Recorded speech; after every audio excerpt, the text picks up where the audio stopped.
Quatre étudiants étaient sur Twitter quand j'ai vu un article concernant l'écart salarial.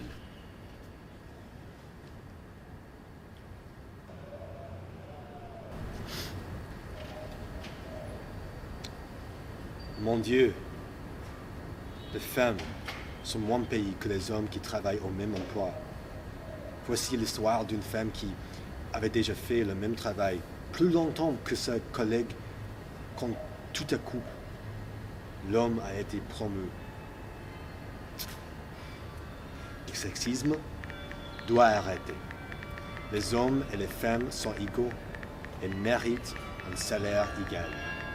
L'écart salarial est le pire. Mais les étudiants autres ont vu la réponse de Chet et elles ont commencé de tweeter et de se disputer entre eux. Pourquoi est-ce qu'on pense encore que les femmes sont inférieures aux hommes? C'est ridicule. Les femmes ont évidemment l'égalité des chances. Nous sommes en 2019, pas les 1950. Cette personne sait ce qu'elle dit. Finalement, une autre femme qui est d'accord avec moi. Pour moi, je n'avais jamais senti subalterne dans aucune façon. Aussi, je n'avais jamais besoin de mon sexe pour me servir comme un soutien d'obtenir des opportunités plus facilement.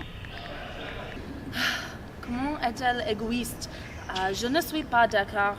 Ma mère a travaillé pour une entreprise pour 10 ans et est toujours moins bien payée que ses collègues masculins. C'est vrai, ces salopes ne comprennent rien de ce que nous disons.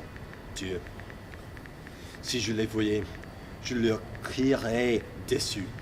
Oui, arrêtez de cacher vos fausses opinions derrière un écran. Où êtes-vous?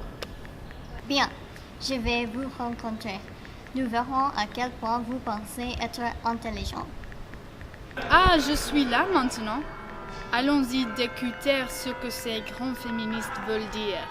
Tous les étudiants ont regardé autour et ils ont réalisé qu'ils essayaient ensemble tout le temps.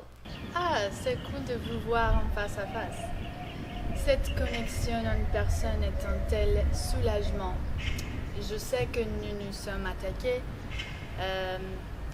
mais je n'étais pas vraiment reconnaissante de vos suppositions de mes privilégiés.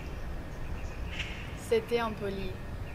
Oui, c'était aussi bizarre que vous me disiez que je dois me sentir inférieure. Nous ne disons pas que vous êtes spécifiquement inférieur, mais nous disons simplement que les femmes n'obtiennent toujours pas les mêmes chances, simplement sur base des normalités sociales. Ne pas essayer de discréditer vos expériences ou quoi que ce soit.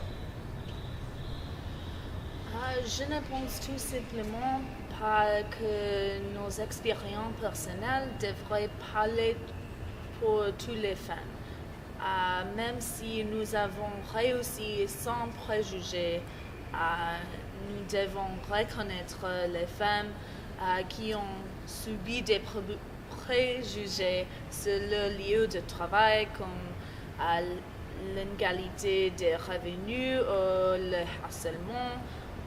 Les chiffres montrent que cela se produit encore.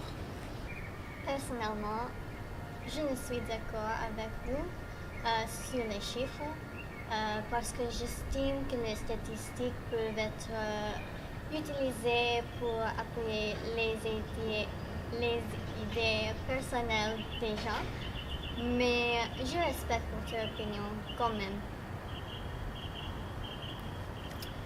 Ouais, j'imagine que je ne peux pas m'associer avec le féminisme car quelquefois la conversation devient trop unilatérale.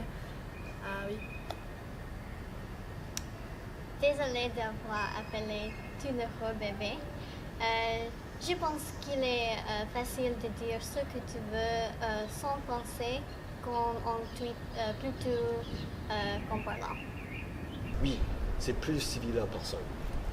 Oui, je pense que les relations en général sont plus sincères dans la vie réelle. Ouais, oui, c'est vrai. Et c'est plus facile de devenir plus passionnant sur un thème à travers d'un écran, car tu déshumanises basiquement l'autre côté. Les discussions en face à face nous permettent de comprendre mieux et de rapprocher nous-mêmes. J'espère de vous voir encore. Oui, bien sûr, on devra de nous retrouver encore en personne. Je n'aime plus les réseaux sociaux. Peut-être on retrouvera un autre thème de discussion intéressant.